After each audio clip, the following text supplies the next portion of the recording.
The first casualty of war is always the truth. So keep that in mind whenever we talk about these subjects. But what I'm going to try to do here is take a bunch of weeks of heavy information and get a boiled down version of it and see where we're at that point.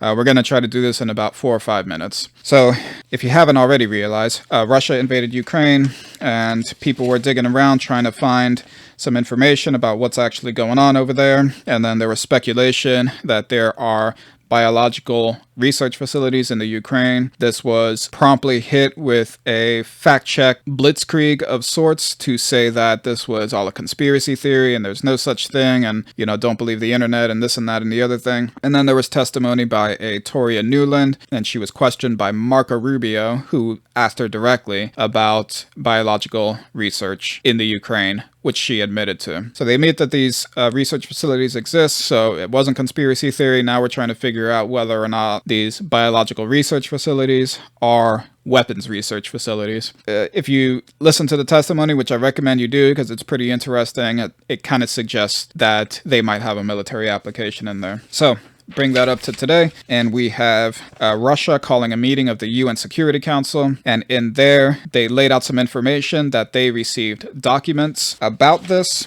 and I'll just read here. According to the general, information was received from employees of Ukrainian biological laboratories about the urgent destruction of especially dangerous pathogens on February 24th, including plague, anthrax, tularemia, cholera, and other diseases. And they go on to say in the meeting of the UN Security Council that these are gain-of-function type researches, so they were trying to increase the infectivity or the infectiousness of these pathogens or make them more deadly or something to that effect. So what the Russian government is saying is that there is 30 of these facilities doing various amounts of research on biological agents. And so these are pretty serious allegations. They also said that in these research facilities, they were studying the use of H5N1 and using migratory birds to spread that around. There was research on Newcastle, and they were researching bats as well with plague,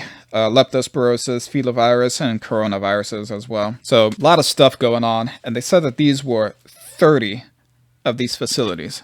30 is a large number. 1 is a large number, but 30 is a shitload, more or less. So basically what happened at this UN Security Council is Russia laid out this information. They said that they got the documents from employees of these facilities and that they're analyzing all the documents right now.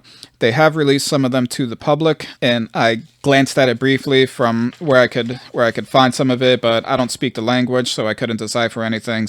But they laid this out and they wanted to talk about it in the meeting, and basically every representative from all the other countries just said everything that Russia says is a lie and Russian man bad.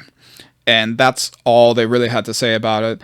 None of them address the documents themselves. I skipped around a little bit, but you could tell after the first several people spoke, it was all basically the same kind of sentiment that it's Russian man bad, everything that's coming out of Russia is a lie. They were all just saying the same thing over and over, and they did kind of like a little bit of a character assassination type of thing, saying that the Soviet Union used to do stuff like this and blah blah blah.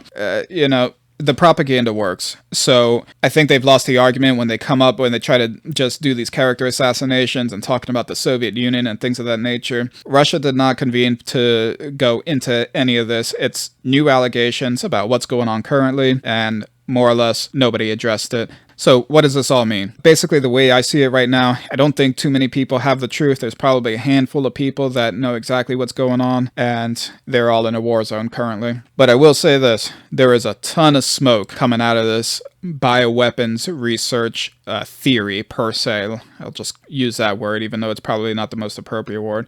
There is a ton of smoke, and generally speaking, when there's a ton of smoke, you're going to find a fire nearby. So this is pretty serious stuff. I don't like the idea of gain-of-function research being done on anything.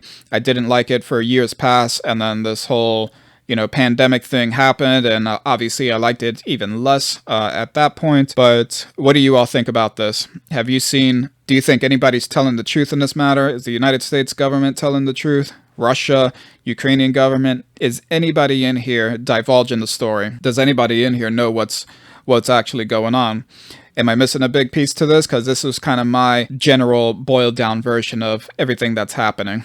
I'm not pretending to be an expert on this stuff. I'm just kind of doing a little bit of research and putting my thoughts out there and just trying to make sense of the world. There's a lot of chaos and a lot of smoke and weeds to kind of weed through in this whole situation, so it can be very confusing very fast. And what I'm trying to do is just get as much of a clear-sighted picture as I can. So let me know what your thoughts are below.